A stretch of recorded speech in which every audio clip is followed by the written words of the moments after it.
নমস্কার বন্ধুরা, আজকে আমি বানাবো মটন কষা। দেখুন কত কম সময়ে সহজ পদ্ধতিতে এটি বানানো যায়।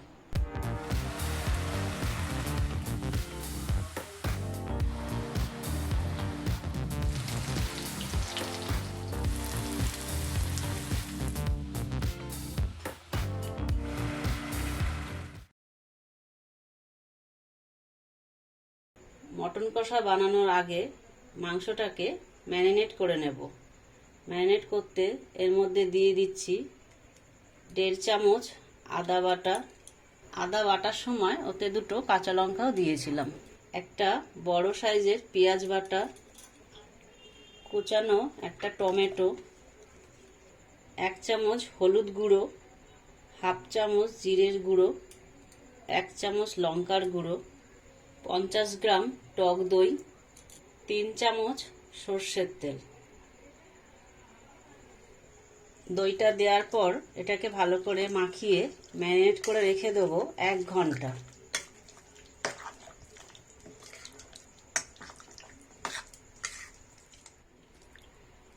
সমস্ত মশলা দিয়ে মাখানো হয়ে গেছে। এখানে আমি 600 গ্রাম মাংস নিয়েছি। এবার এটাকে চাপা দিয়ে রেখে দেবো 1 ঘন্টা। কড়াই বসিয়ে গ্যাস জ্বালিয়ে দিয়েছি। কড়াইতে দিয়ে দিচ্ছি সর্ষের তেল। অল্প একটু তেল দিয়ে পেঁয়াজ ভেজে বেরেস্তা বানিয়ে নেব।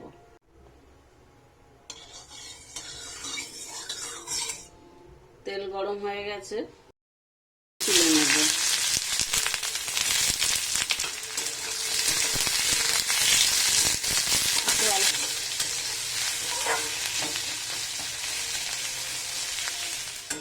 পেঁয়াজটা ভাজা হয়ে গেছে, পেঁয়াজটাকে নামিয়ে নেব। নিয়ে ঠান্ডা হয়ে গেলে মিক্সার গ্রাইন্ডারে দিয়ে পেস্ট করে নেব। পেঁয়াজগুলো ঠান্ডা হয়ে গেছে, মিক্সার গ্রাইন্ডারে দিয়ে দিচ্ছি। বেরেস্তাটা বাটা হয়ে গেছে। কড়াই বসিয়ে দিয়েছি, কড়াইতে দিয়ে দিচ্ছি সর্ষের তেল। এখানে আমি 4 টেবিল চামচ সর্ষের তেল দিলাম। তেল গরম হয়ে গেছে, এর মধ্যে দিয়ে দিচ্ছি দুটো তেজপাতা, 1 চামচ রসুন বাটা,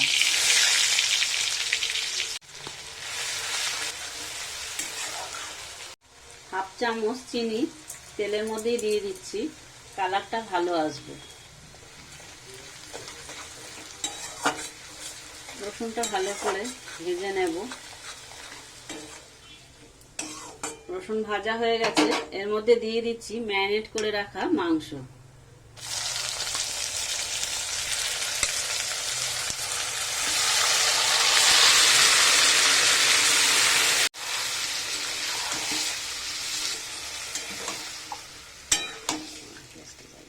একটু কাশ্মীরি লঙ্কার গুঁড়ো দিয়ে দিচ্ছি, কালারটা ভালো আসবে বলে। এটা কোনো ঝাল হবে না, 1 চামচ মতো দিলাম।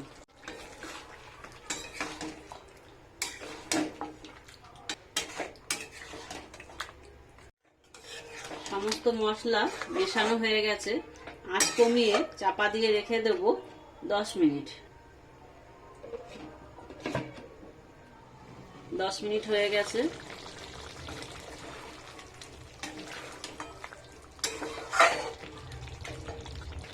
এর মধ্যে বেটে রাখা বেরেস্তা দিয়ে দেব। দুটো শুকনো লঙ্কা দিয়ে দিচ্ছি।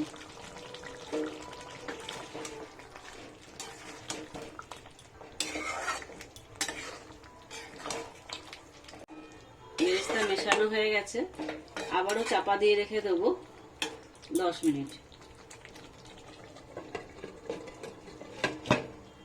10 মিনিট হয়ে গেছে, চাপাটা খুলে দেখছি কতটা জল বেরিয়েছে। এতে দিয়ে দিচ্ছি স্বাদ মতন নুন। রান্নাটা পুরো কম আছে, চাপা দিয়ে দিয়ে রান্না করব। পুরো রান্নাটা 40 থেকে 45 মিনিট হতে টাইম লাগবে। চাপা দিয়ে দেব। আবারও চাপা খুলে দেখে নেব মাংসটা কত দূর হয়েছে। মাংস পুরো কষানো হয়ে গেছে, ওপর থেকে তেল ছেড়ে দিয়েছে, মাংস সেদ্ধ হয়ে এসছে। পুরো রান্নাটায় চাপা দিয়ে কষিয়েছি, একটুও জল দিইনি। রান্নাটা হতে পুরো 45 মিনিট টাইম লেগেছে। ওপর থেকে একটু শাহি গরম মশলা ছড়িয়ে দিচ্ছি।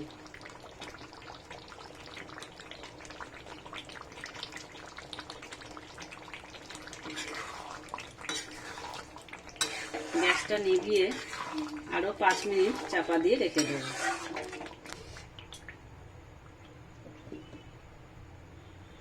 5 মিনিট হয়ে গেছে, এটাকে আমি নামিয়ে নিচ্ছি।